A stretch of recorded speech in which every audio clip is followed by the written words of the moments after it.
Right. We got to make a phone call right now. Forrest Thinner from the Black Vampires. Okay, he's got a book coming out called The Harlequin X.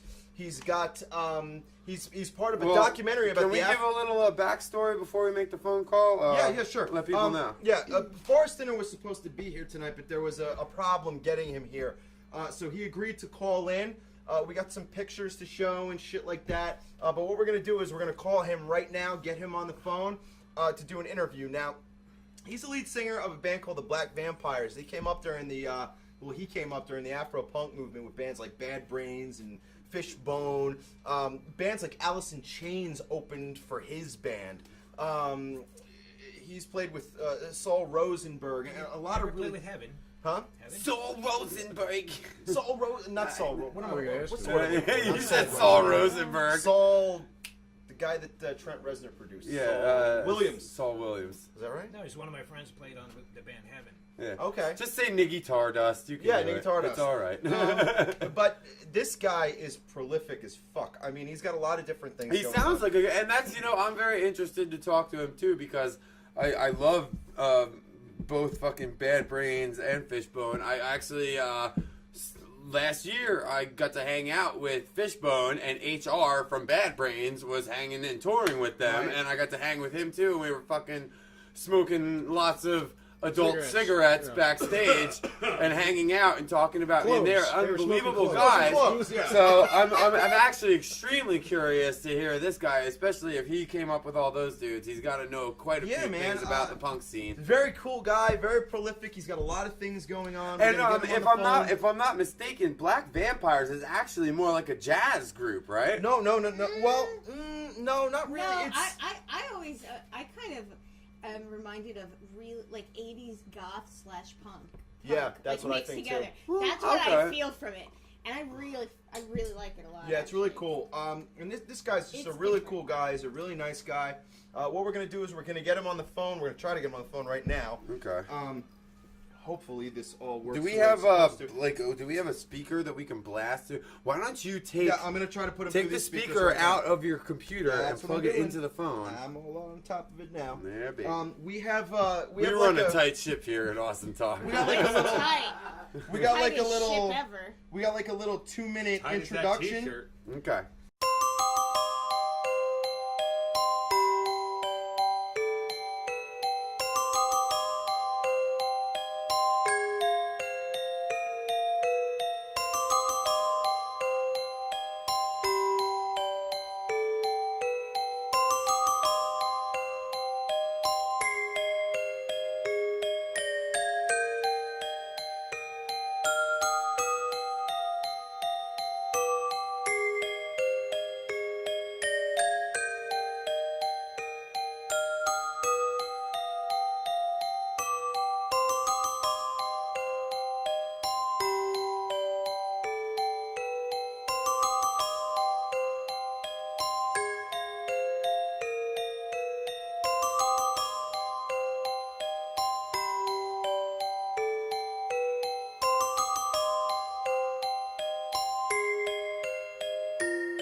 All right, so we're back. We got Forrest Thinner on the phone from the Black Vampires. Forrest, if you could say what's up to everybody in Austin Talk. What's up? There we go. All right, welcome to the show, bro. Thank you very much for coming on. Thank you very much for being here, and we're looking very forward to having a conversation with you for a little while. Yes. Me too. Before we even go on there, I would like to say, first of all, not apologies to anybody because I was supposed to actually be there, but got a lot of things mixed up. We're too far away, so we're gonna do it live like this. Get here in the future sometime. But I'll be able to ask the kind of questions and see things, see some photographs, No. videos, yeah. Absolutely, that's the dude. You know what? And that's what we're talking about. Oh, okay. That's the shit, though. At least you're here, and you kept the commitment, and we appreciate it like more than anything. That's awesome. And like we were talking during the intro, I'm like, and I myself, like, I haven't seen Black Vampires, and I was just watching the video and everything like that. And your stage show is really in detail. It seems really, really interactive.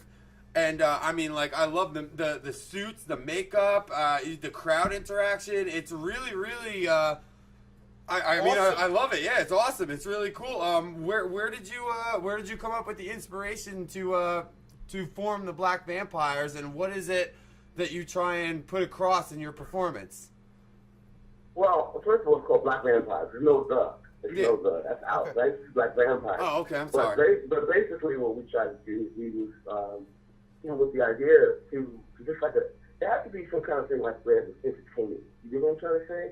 But we call ourselves hard alternative gothic soul. You feel me? So when you put all that together, you get this kind of thing, kind of like a Marilyn Manson meets Al Green or Pantera meets. Wow, that's Yeah. cool. You know what I mean? No, that's really That's cool. awesome. Yeah, Awesome. there is a very Yeah. like from just visibly, there's a very, very gothic twist to it that just comes right across the forefront, and I think that's really, really cool.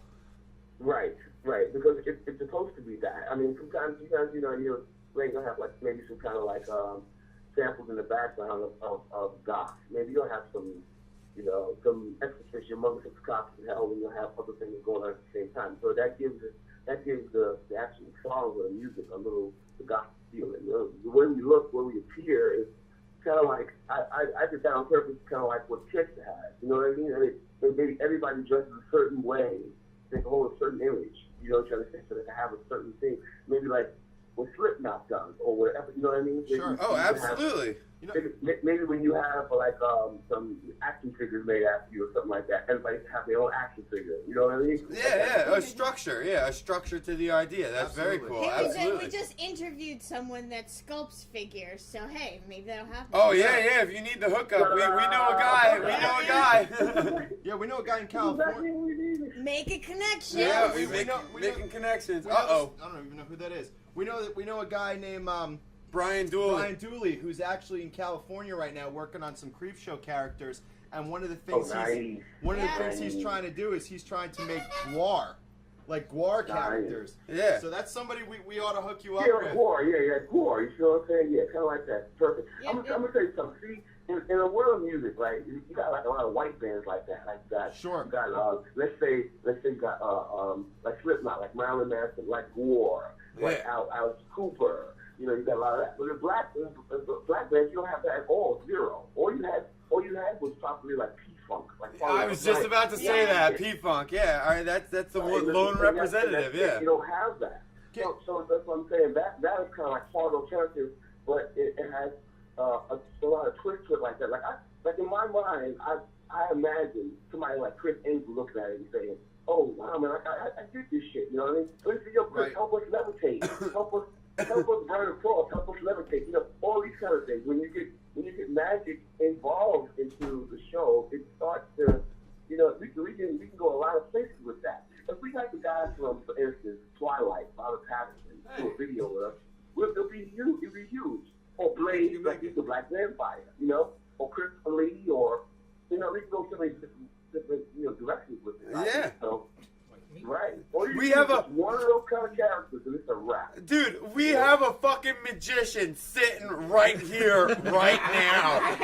It's unbelievable that you just said that. Many levels. I mean, like, it lines up so amazingly perfectly. We have one sitting right fucking here. That is so amazing. And he Dude. just set a world record. You want action figures? We got you. You need magicians? We got. What do you want? What do you need? What do you need? Where you going? What do you need, bro? Let me ask you something, dude. You mentioned that a lot of white bands tend to take that route when it comes to the the makeup. Mushroom Head, you got tons of them. Oh yeah, yeah. So Well, it's what- the caricature thing. Right. It's about creating characters and escaping from the reality zone and creating a different world for people to embrace. And I guess Right. my question is, for you personally, and I think this might go back to the documentary and Ride on the Dance Floor. What for you drew what for you puts you in the direction that you got to versus that whole P-Funk mentality at the time? I think right now, for instance, I think music it's a little hollow right now, right? It doesn't have any bite to it. You dig what I'm saying? I agree. So for me personally, I said something has to be done where something could be visually different and something could be sonically different. Something that you can, it's still we haven't heard everything yet. Everybody has their own ideas. If you put something together that somebody like Red Hot Chili Peppers would like, and you put something together that, for instance, somebody like Metallica would like, then I think you could cross some good boundaries. You can get some punch out of it. Kind of like what Rage Against the Machine did with what they did with hip hop and hard alternative. Yeah, right. Kinda Absolutely. Kind of like what Queen did with opera and rock. Oh yeah, absolutely. They meld these things together so well, and it became their own type of signature. So I said, I never heard Al Green and Pantera. I never heard these kind of things. It has to be something really strong and heavy. Like we have two guitars in our music, right? One of the guitars that you listen to is very heavy, sounds like Kurt Hammett playing it, and then the other guitar sounds really soulful, kind of like Ernie Isley's playing it. nice. So you got two guitars playing simultaneous like that, and the bass line is doing certain things, and you got like maybe some vocals over it. Maybe the guy could sing like stylistic for Blue Magic one time, and the next time he could sing like King Diamond, or he could sing like Rob. Oh, nice. He threw King Diamond out there. And the next shit is bad. You know what I'm saying? Right. It does something a lot of people can't do, and it cross boundaries that both sides will like, and everybody will be happy. No, So that's how I got that. The soulfulness of me. I'm a Black American dude. I grew up in the West New York City, I got that down pat. When I went to Apollo when I was like 13 years old, stuff like that. What about George Clinton? But the metal side of me, that comes from like Iron Maiden and all that. And nice. Sure. Van Halen and stuff like that. Molly Hatchet, 38 Special, all these kind of things from when I was in the Army. And so, and that's by me going to this CBGB thing, CBG was like basic training for me, man. Hell yeah. Oh yeah. Fuck yeah. God, Fuck that's yeah. nice. And Hilly Crystal was like my uncle, man. God bless him, man. He was like, he gave me a lot of pointers. So I see a lot of things like that. It's a no. You feel me? It's just a no. No, I hear you, man. Yeah, we were Stone Pony punks. We were, like Jersey Shore, fucking same shit. Any band that came through, we went to see them. We went to talk to them. We tried to open for them. Same day, you know what I mean? Right. Like you always there. It's just a part of what you do, who you are. And I like that though. I agree with something that you said specifically. Is that there are still things we haven't? It's just people. That's where you find people your need bite. to That's where you like find the bite this that whole you were like talking about. the That's where you find individuality thing is kind of like people. It's kind of like we just got over that bum rush of people changing the game, and now we need to reset our brains and use the new tools to change it again. You know what I mean? Absolutely. Like I agree completely. That's fantastic. Like mixing, figuring out what goes with what. And how to create different sounds and different genres. I completely agree with what you guys are doing. And another thing too, I would like to say while I was like listening is that, for instance, right now in New York City, everybody says the scene here is dead. Yep. But the scene was dead all the time. The scene was always dead. I mean, right now, it's more better times than it is to be in music right now, because by it being so saturated out here, by it being so much garbage, you existing by itself is enough. You know what I'm trying to say? Sure. I think, like for instance, it's October now. Right. Black Vampires haven't played live since last October. So it's been a whole year that we haven't played. But we have missed 38 shows. 38 times people have asked us to perform. You know what I mean? Yeah, absolutely. I didn't have to go look for a show. There's bands out here in New York right here that can't get a show. You can't get one. Right. Here you are, Black Vampires. We're not a band anymore. We broke up for a little while, and everybody's asking us to play. Look, we got Halloween on Thursday. You know how many people ask us to play on Halloween? Oh, yeah. I know the feeling, Yes, yeah. I know the feeling. I know the feeling, bro. Twine went through the same thing because Yeah, our we stage were- show was absolutely over the top, fucking insane. I mean, we played a show in June. It was the first one we did in 4.5 fucking years. We sold it And out we're like s- 7 It months sold, before the yeah, show it sold played. it out before the show, like you know, for a while, and it was, but Yeah, because you know people what I'm saying? are starved for that. They want the real deal. They want the real shit. Originality. You know, Yeah. there's Like some. unique new music. But yeah, it might not be for everybody, and it might be an acquired taste. But the people who appreciate it will show up. You know, they will love it, and it they might will not be for they will everybody, support it. but it will be for somebody. Oh, absolutely. Dude, I'm gonna tell you something. There's people out here right now that needs to find out something to invest their money in. Right. Yeah. It's people Oh, that need to. It's people that dying for you to listen and say, we could invest our money in these guys. These guys could pay for my kids' education. These Right. guys could pay for my mortgage. That's right. These guys could, because they're good enough to do this. But the point is that you, as an artist, have to keep on doing what you're doing or keep doing whatever to get into that situation where people can see you, because you never know. yeah. If you play in front of an audience and it's 10 people there, or you play in front of an audience and it's 5,000 people there, you never know who's in the audience.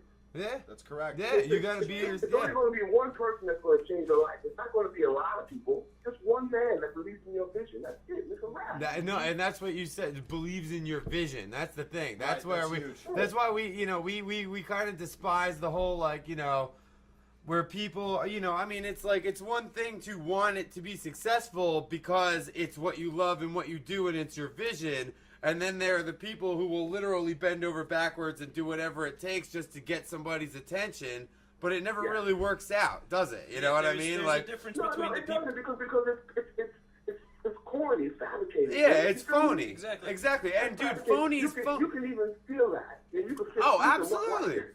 Absolutely. Like, Phonies in New York show their right own now, colors. You have the average dude. You say, yo, man, he's in a band. The guys, I play punk. I play this. I play punk. I was like, dude, you're talking about punk. It's like a black dude playing punk is so ridiculous. And there's so many of them right now. It's Sure. pathetic. When I meet a guy, he says, yo, I play punk, and I do this, I go, have you ever heard of Slave before? Have you ever heard of Cameo? Have you ever heard of Rick James? Like, they don't know who they are. But they Yeah. Right. But they can tell you everything about all these like white punk bands. They can't tell Yeah. you nothing about a black like funk or soul band. They can't tell you about the Ohio players. They don't have a clue on that. Right. You know what I'm saying? I hear you. They lost that. Like they lost that. Can you talk a little bit about Riot on the Dance Floor and your role in it and what that's all about? Oh, that's nice. That's a nice one. Right on the Dance Floor is a film that's coming out by a guy named Steve Posey. It's about a club in Trenton, New Jersey, Nice. which was similar to CBGB's. Yep. City Gardens was responsible for a lot of bands of those back in the days coming through there. A lot of kids having a chance of board in town to come and see them play and things of this nature. And Ween came through there, and Chili Peppers, Nine Inch Nails, Ministry, Wow. 25 Bad Brains, Cro-Mags, Agnostic Front, and all of those guys came through that particular venue. And this movie is basically about the guy that used to book it. His name is Randy Now, and like how he did it, how he brought the bands through, all these ska bands, you know what I mean, all this kind of thing. And it was like a real dump. City Gardens was like a real dump, but it's really gritty. Steve went back and he spoke to a lot of the people that actually, like Fugazi and Minutemen and all these Oh, kind hell of people. yeah. Damn. Fugazis, Awesome, yeah. man.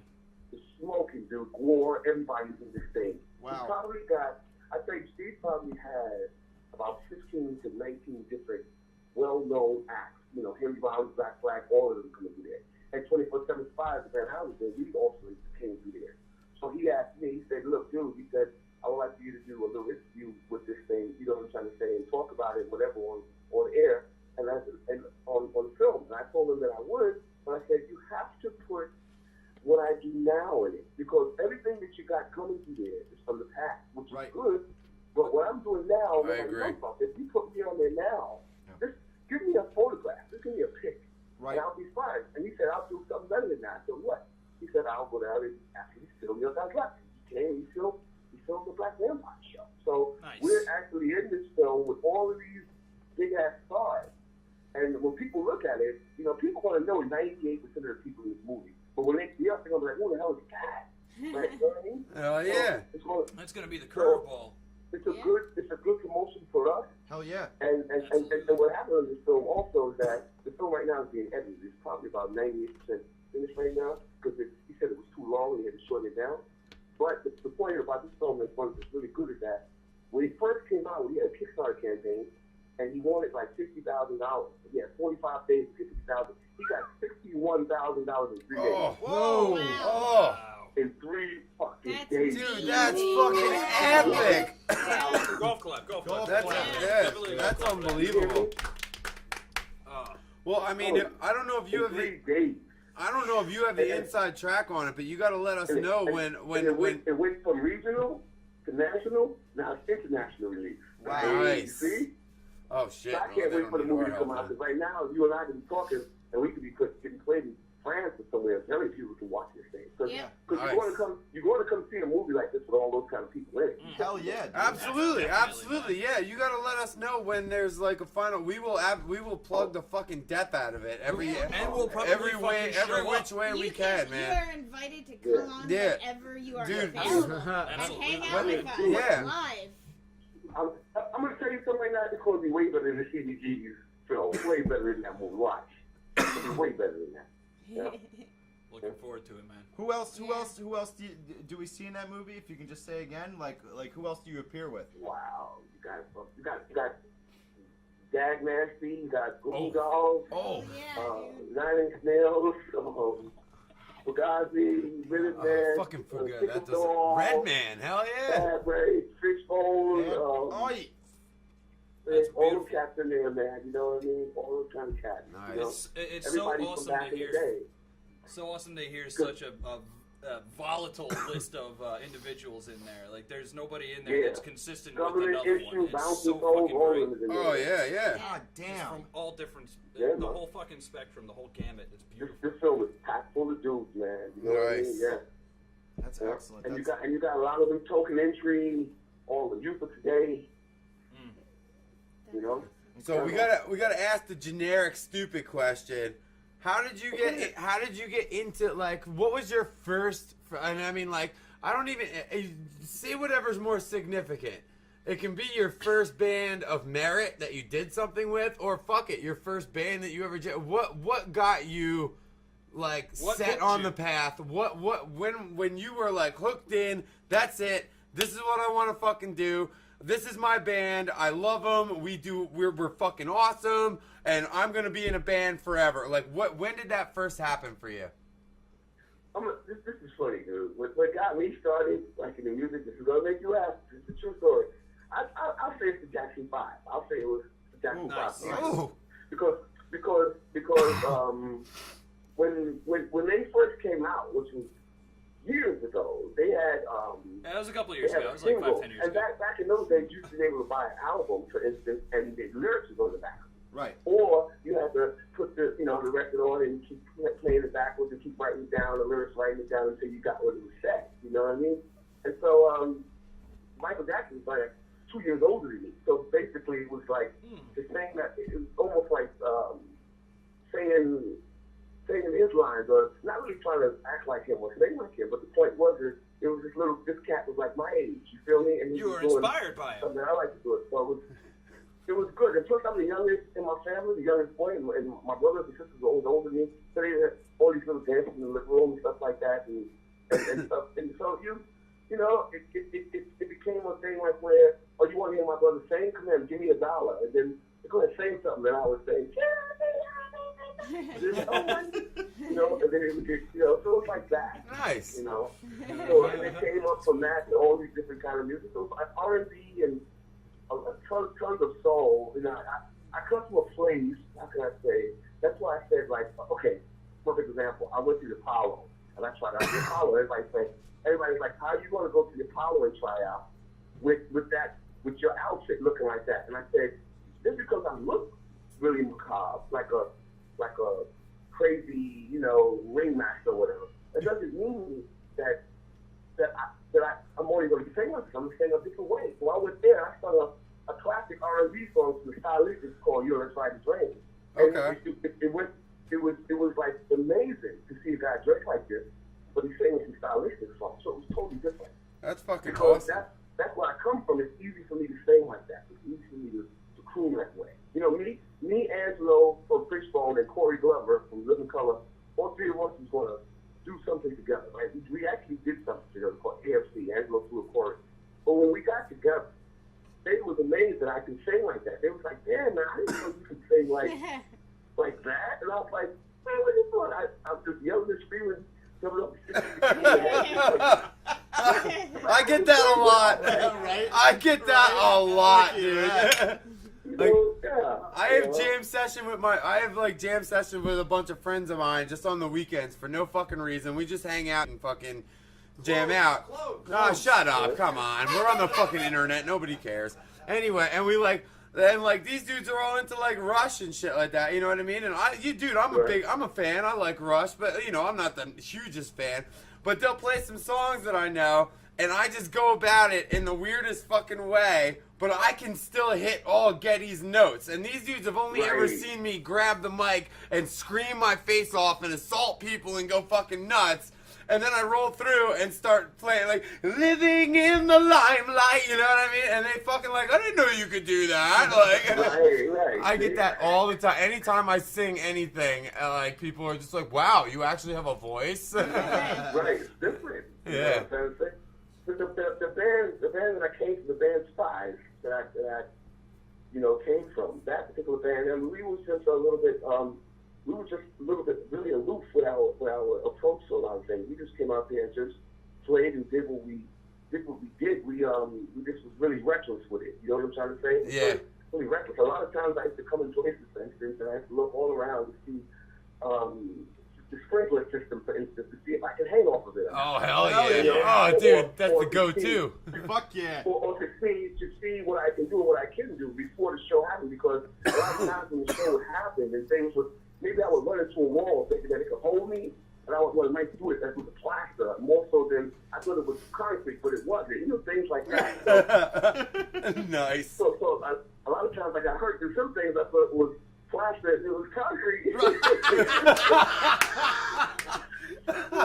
Oh, nice. I know the feeling. You run into a wall and the shit don't give. At somebody you gotta give, you know what I mean? So things like that, you know. I had a lot of situations like that. I had a lot of situations, for instance, where sprinkler systems would block open and let everything up, and nobody got paid, you know, or things like that. I used to wear fucking hockey, like shin pads and stuff like that, because the monitors used to just bust my knees up all night long. You know what I mean? And I had so many scars on my legs, man. I got battle scars like you were believe it. Oh, dude, yeah, no, we would believe it. We would believe it. You know?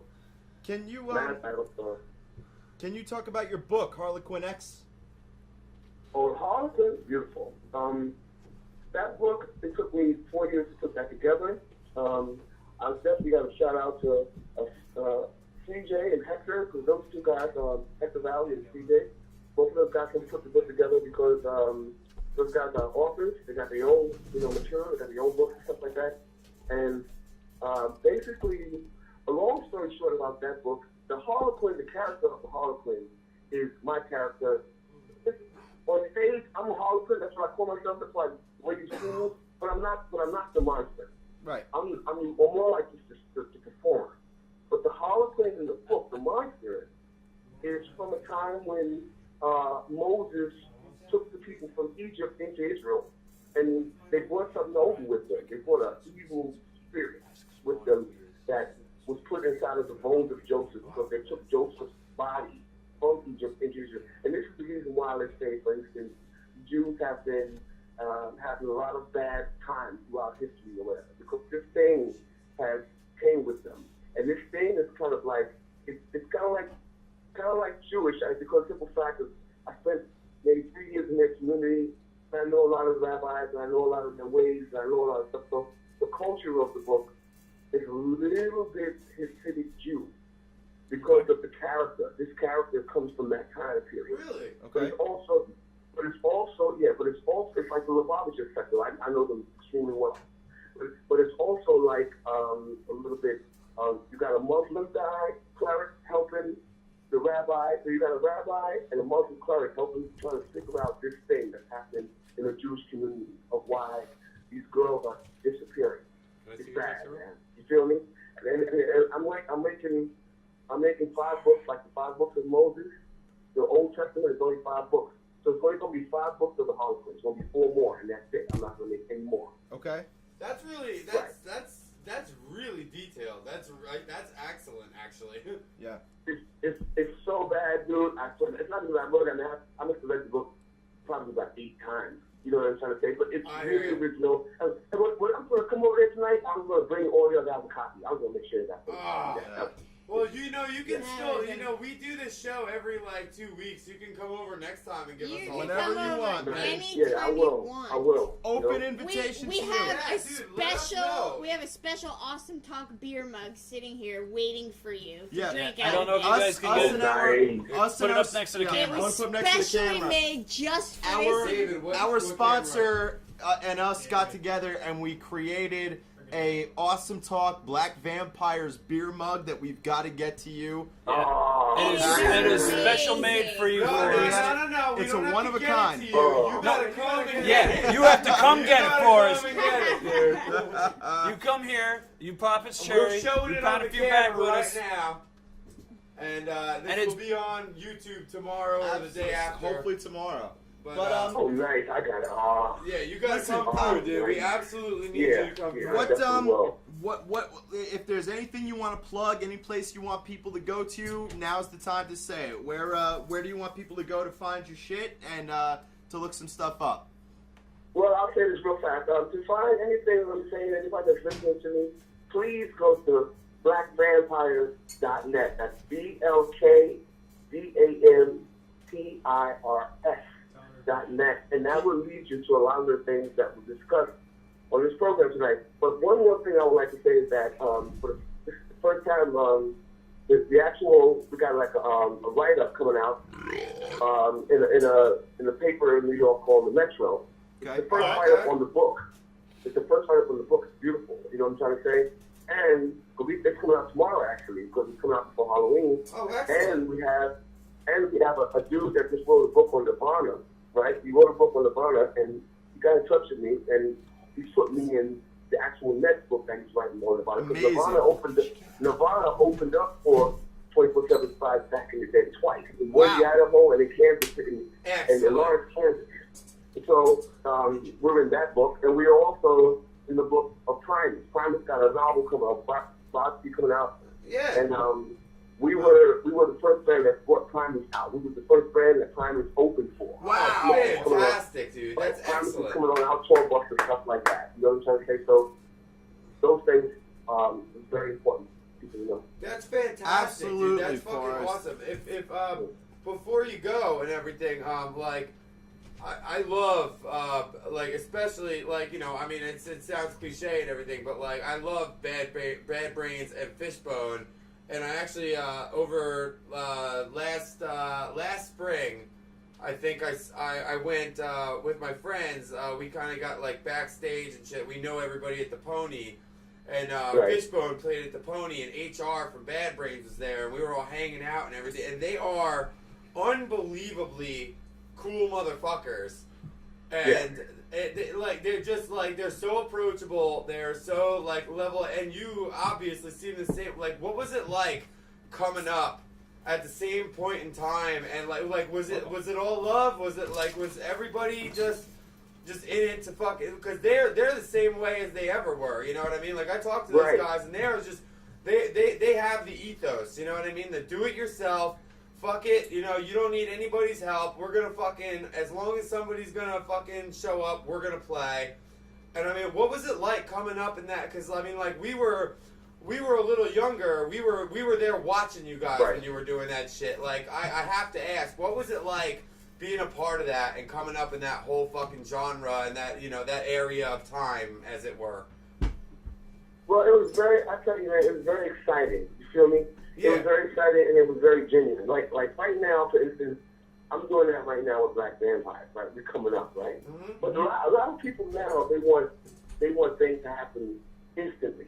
Like a lot of people think that they're ready to play in big stages, or they think they're ready to do. And it's like you're not ready. You got to learn how to play in your bathroom with 3 people first before you can play on a stage that holds like 1,000. Baby You steps, just can't baby get up there and steps. just play in a big place like this and do a half-ass show. No, Okay? absolutely. Absolutely not. Absolutely. So, back in the day, you really learned how to really give and take, and hardcore had a lot to do with that. Like people like Murphy's Law. Murphy's Law was incredibly good to us. Jimmy Casapo, really good to me. You know what I'm trying to say? He's great to fight. Yeah. Is that the guy from the documentary? When you met people, Murphy's Law is not in there for some strange reason. He got Steve Toby or something couldn't get there. That's really odd. Yeah.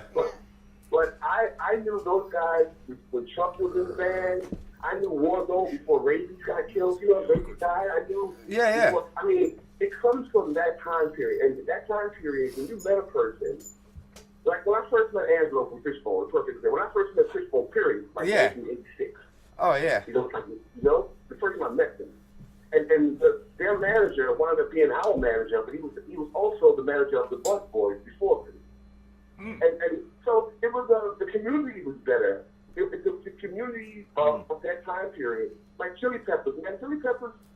I mean, those guys are really fucking genuine, for real. Oh, absolutely, absolutely. We got a picture of you. I'm gonna tell you another dude like that too, Jerry Cantrell. He's for real. When you meet Alex, Jerry Cantrell, all of those kind of guys are for real. All of those guys, none of those guys are like superstars, even though they are. Right. Yeah. Terry Farrell from James Addiction, he's one of the best people that you can meet. You know what I'm saying? If you can reach him, if he really knows you, like people from that time period, when we see each other, dude, you know, come here, man, you know, rub elbows, Lenny Kravitz, all that type of stuff. These people are real good dudes because we come up together, and it's kind of like, I remember you from here, or I remember you from that spot, or this and that. They don't look down upon you or whatever. You know, if you're doing something, if you got your shit together, come on, man. They'll definitely. Dude, Not everybody just Bon You know what I mean? Jovi. I couldn't have said it. I couldn't have said it. That's fantastic, dude. although I That's have to- fantastic. I couldn't have said it better. That's what it's all about. You know what I mean? Like you said, the community. You know what I mean? Exactly. Yeah, community. Like the people you came up with The when you were family. doing it. That you watch out for each other. You know what I mean? Like you pick each other up. You help each other get shows. You help each other booking. You help each other travel. You know, I mean, you do what you got to do. If you know someone that you know someone else Right. needs to know, you'll Yeah. let them know, hey, this guy I will be mean, able to that's get you set up. honestly, that is, and you're right. It is missing now. Like people want the instant gratification now. Like That's they the want generation. that. They want that internet sensation. You know, that overnight hit shit. They want to be able to just click and all of a sudden there Exactly. it is. They figure I started a Facebook page. Why am I not famous yet? You know what I mean? Like Exactly. you got to put your time. You got to put your time in the clubs, and you got to make friends, and you got to fucking do it the right way. That's the show. All of that kind of stuff, dude.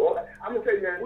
We was playing. The Spies was playing for like I said 2 years before we even got inside of the hardcore world. We was playing in CBGBs on Fridays and Saturday nights, and we thought that was the shit. We was like, Of course. Hell yeah. Hell We yeah. was like, man, we played the weekend. When the main day, the main time to play in CBGB was the hardcore matinee, which was on Sundays at 3 o'clock. That if you made Sundays at 3 o'clock, then you was playing for the hardcore fans. See, Right. What happened? Murphy's Law was friends with Fishbone, and Fishbone was always coming to Camp the Rick. And when Fishbone, then we was friends with Fishbone. So backstage, we met Murphy's Law. So Murphy's Law was like, dude, come on. yeah. I said, all right, fuck, we'll come with y'all. So I go with Virginia and them, everything is fucking hardcore. Lead away, circle jerks, you know. Oh yeah. Dirty That's a Black band I Devil, never heard all of that Damn, shit. that's a lineage. Throw it back. That shit was hard as a bitch. And when you got into that, it was a whole different world. And then Murphy's Law was the one that took us and brought us into that world. yeah. And then we get on stage and people say, oh, these niggas, look at these niggas, what fucking and then you got the skinheads, and then you got the long hair. Oh, yeah. Oh damn. That motherfuckers. And then they fight each other in the fucking audience. And we the only black motherfuckers.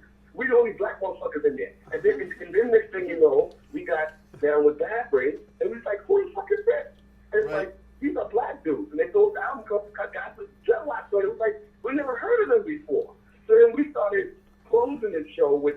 Reed Mission. We started closing. And then that guy around and said, yo, man, some black dudes doing green shit. Like, get the fuck out of here. Oh, nice. You know what I'm trying to say? Yeah, dude. dude. Next thing you know, they asked us to play at CBGB's on a matinee on a Sunday. Nice. We played there, dude. It was so much fucking just crazy fucking white teenagers with combat. Dude, when our normal crowd came to see us play, because every time we played at CBGB, every time they had tables and fucking cameras. When we played here with the hardcore motherfuckers, no tables, no candles, we was like, we're all that shit lit. What did they do on the table? Fuck yeah. We don't need the fucking tables. From that point on, it was a different fucking world, man. Yeah, dude. I know exactly. I know, we know the feeling. I know, dude. The best fucking thing. Crazy. I feel you, dude. The best fucking thing that like when our band was running and gunning and we were fucking doing the Jersey circuit and shit like that. We had opened like no management, no booking, no nothing. We just harassed Concerts East like day and night. That was our mission in life, was to just make that booking agent's life a fucking nightmare unless he gave us shows. And he gave us one show and he actually called us and he was just like, listen, man, I know you guys are fucking free. You do what you want to do, but you cannot fuck this show up. You can't. And he was just like, I got you guys typo negative. Yeah, we opened for typo. And it was a hollow. It was a hollow, dude. It was like one of the Halloween shows. It was a Halloween show. It was a Halloween typo show at the Birch Hill in fucking Jersey. And this dude is sitting there, and he's just like, you guys can't fuck this show up. So what do? Oversold it. We oversold it. We sold every fucking ticket and then sold some more. And then we went on stage and fucked the show up. We were getting bottles thrown at us. Every person in there was... Oh my God. I gotta tell you a quick story. Oh my God. They did that with us with Alice Cooper. Oh, nice! Hey! Oh my God. But like, dude, everybody in that crowd with a typo negative shirt on hated our fucking guts, and we embraced it. We just owned the moment. We loved it. We were like, go ahead, throw fucking bottles at me. Fuck you. And we almost started a fucking riot. Oh, yeah, we almost started a riot. It was awesome. But, dude, the best thing about it was, at the end of the fucking show, Pete Steele, in his massive fucking self, comes outside after we wrap our set up and we're packing up, and he looks at us and he goes, dude, you guys... that was fucking fantastic. That was awesome. Absolutely. Anytime you guys want to fucking play, hey, by the way, we're going to be chilling. If you guys want to come hang, this, that. Yeah. From that point on, Concerts East gave us any show we wanted because we went head to head. We did the impossible show that everybody else got jumped or got booed off the stage. We went in that motherfucker and we just tore it down and said, fuck them if they don't like it. And that was it. Like, from then on, we never had a problem getting a show again. Dude, I'm gonna tell you something. Prince got booed. He got booed when he opened for fucking Rolling Stone. Yeah, he did. Prince got booed when we opened for fucking Alice Cooper. You know what I'm saying? Motherfuckers was throwing 3 liter bottles at us. You know what I'm saying? Oh, hell yeah, dude. Feeling, buddy. Dude, I'm gonna tell you something, man. It's like everybody goes through that. Absolutely. We opened for the Ramones, and motherfuckers were spitting all over us, dude. Oh. There was so much saliva on me. I thought I came out the shower, dude. Hey, you know what, Forrest? Forrest, you know what, dude? That shit is a rite of passage. No, man. that's what you gotta do. You gotta pay your fucking dues. You gotta pay your fucking dues, dude. That's what I'm saying, you know? Like, that's why I say, dude, the best thing that ever fucking happened to us was getting booed off the fucking stage at the Typo show. But we didn't leave. They booed us. They threw bottles. They fucked us up. We refused to leave. We played every shitty song we had, and we forced them to listen to it. And every time they booed us, we fucking grabbed our dicks and we spit in their faces, and we were like, "Go fuck yourself." Dude. Listen, man. Listen, we played one time. We played one time at a place called NK's in Manhattan. They pulled the plug on us, dude. They pulled the plug in the middle of our first record. This when we came on. They pulled the fucking electricity. And I looked at the drummer, I turned around, I said, keep playing. He kept playing. I just pulled my pants down. Shit was cold-blooded. You know what I'm saying? But you know what happened? What? You got to write up in the Billy voice behind that shit. Hell yeah, dude! Hell yeah! That's what's up. That is cold-blooded. Cold-blooded. You got to write up. You know what I'm saying? I said, the guy came, he had fucking money in his hand. He just paid us right there, dude. We were supposed to do like 8 songs. We did a half of a fucking song. We had a handful of fucking money. I just pulled my pants down. I was just like, that's it. Oh, man, I was just like Lou Reed shit or something. Hey, by the by, rest in peace. Yeah, Lou rest Reed. in peace, Lou Reed. It was so automatic. You know what I'm trying to say? It was Yeah. You know, it's a beautiful thing, man. You know, And you dude, go through things like that. that's People what's- respect you like that. I you think know? that's what's missing in music, dude. It's the dudes like that, like you, like Balls. you know, well, the guys who rise to the occasion. No, it's not the perfect show. Yeah, you got people, but like it pushes you to go even farther. You know what I mean? I think music is missing that now. Yeah. It's gone. It's been gone for a while. You know what I mean? Nobody wants to fucking push the envelope anymore. Nobody wants to They want fucking to get paid easy. Yeah, that's all. They just soulless. like you said before. They want the easy out.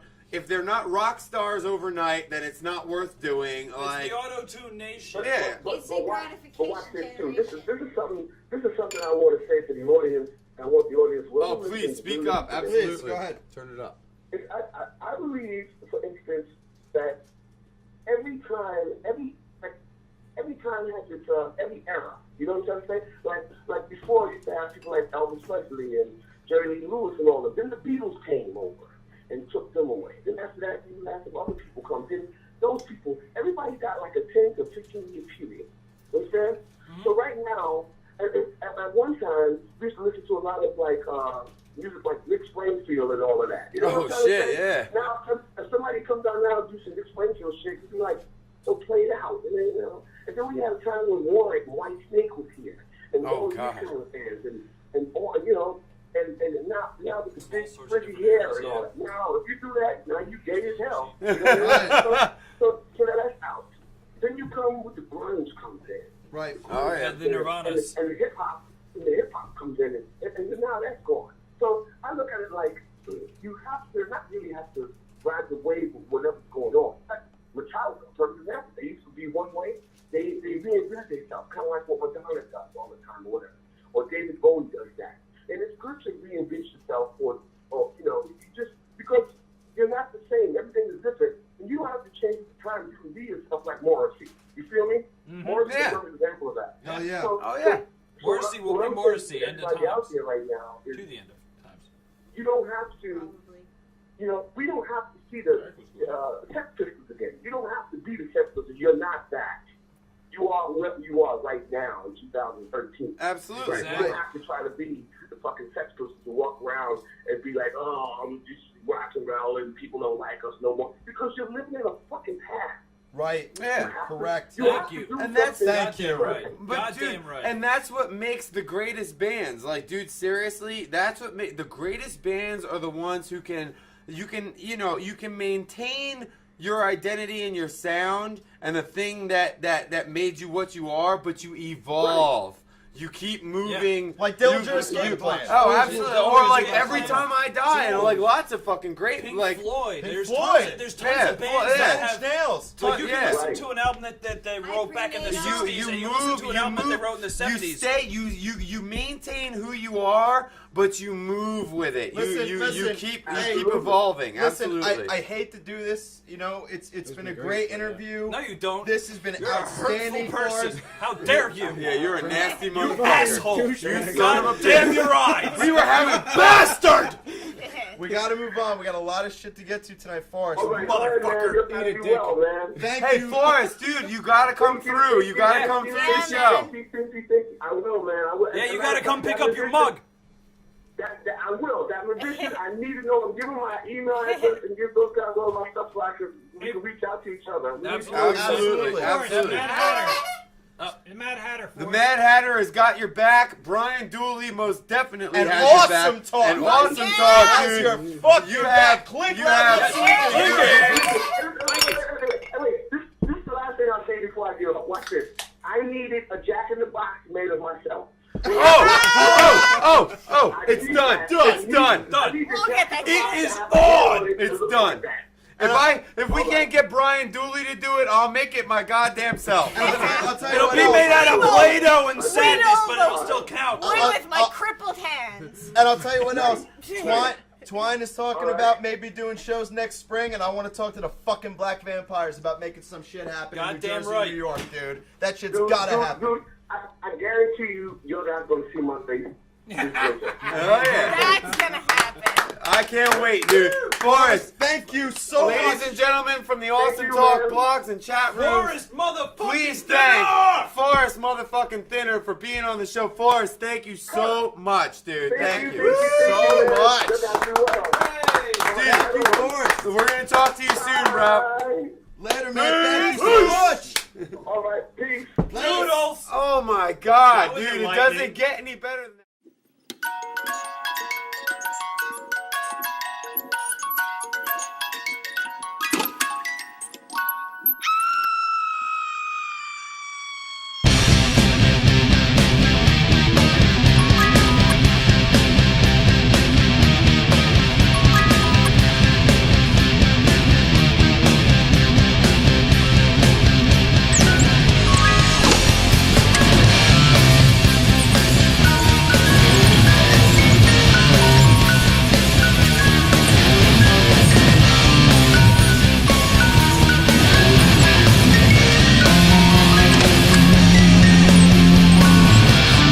Where the river flows, bloodwood and the desert, there it stands in 95 degrees, waiting for its due.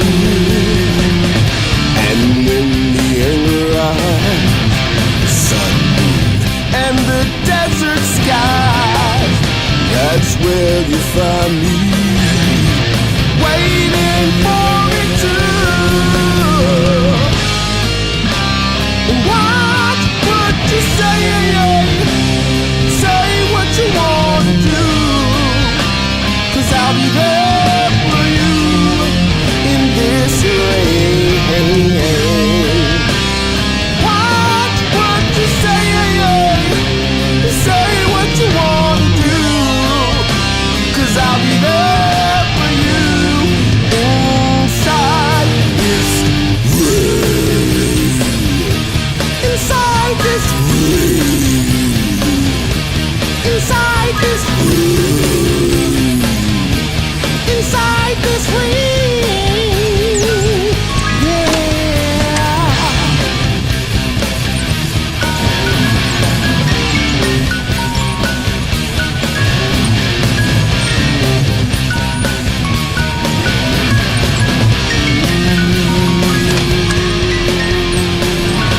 And when the sun goes down, night creatures all around, that's when I find my way, without hesitation or afraid. Walk like a man if you can, stand on up, yeah. Every time you see me, I'm waiting for it to. And what would you say? Say what you want to do, 'cause I'll be there for you in this rain. What would you say? Say what you want to do, 'cause I'll be there for you in this rain. I'm the rain master, yeah. Ring master. I shall control what's all around me. I'm the rain master, yeah. Ring master. I shall control what's all around me.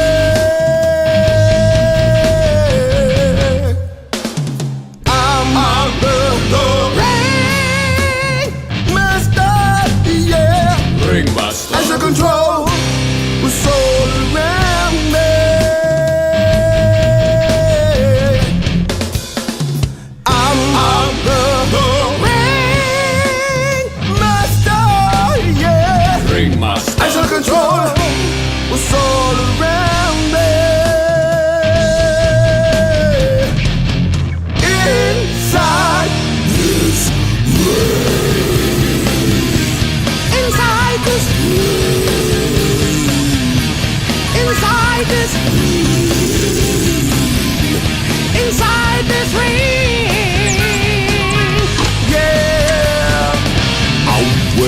the river flows. Master, yeah, yeah, yeah, yeah. Out where the river flows. Master, yeah, yeah, yeah.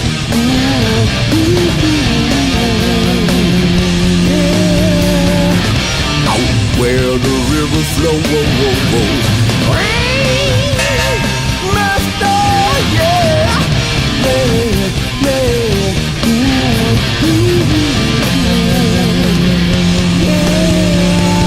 In the red corner, standing 6'2" tall.